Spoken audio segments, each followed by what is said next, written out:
Rajkamal films international உலகநாயகன் கமல்ஹாசன் வழங்கும் சிவகார்த்திகேயன் நடிக்கும் Amaran 31 October Deepavali முதல் உலகமெங்கும்.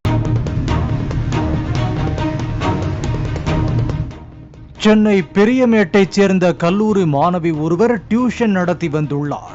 கல்லூரி மாணவியும் டியூஷன் படிக்க வந்த பள்ளி மாணவனும் காதலித்து வந்ததாக கூறப்படுகிறது. இதனை அறிந்த கல்லூரி மாணவியின் பெற்றோர் இருவரையும் பிரித்து வைத்துள்ளனர். இதனால் மனமுடைந்த சிறுவன் தற்கொலை முயற்சியில் ஈடுபட்டு பின்பு உயிர் பிழைத்துள்ளான்.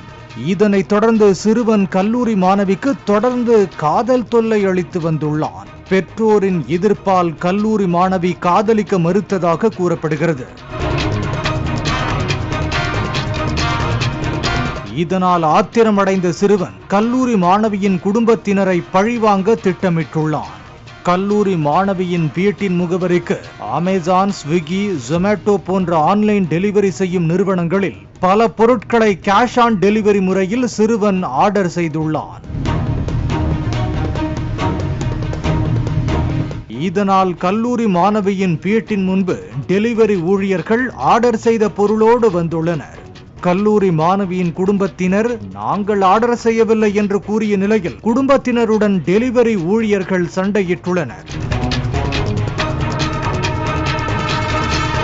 3 நாட்களாக இதேபோல் ஆர்டர் செய்து கல்லூரி மாணவியின் குடும்பத்தினரை சிறுவன் கொடுமைப்படுத்தி உள்ளான். மேலும் மன உளைச்சலுக்கு ஆளாக்குவதற்காக ராபிடோ, ஓலா போன்ற வாடகை வாகனங்களை கல்லூரி மாணவியின் வீட்டிற்கு 77 முறை புக் செய்துள்ளான்.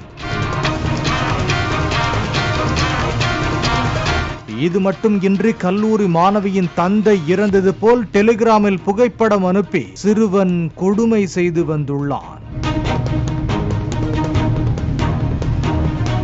இதனால் கல்லூரி மாணவியின் குடும்பத்தினர் போலீசில் புகார் அளித்தனர்.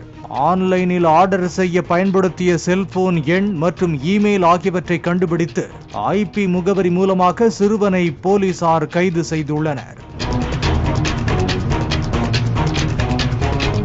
சிறுவனுக்கு 17 வயது என்பதால் சிறார் நீதிமன்றத்தில் போலீசார் ஆஜர்படுத்தி உள்ளனர்.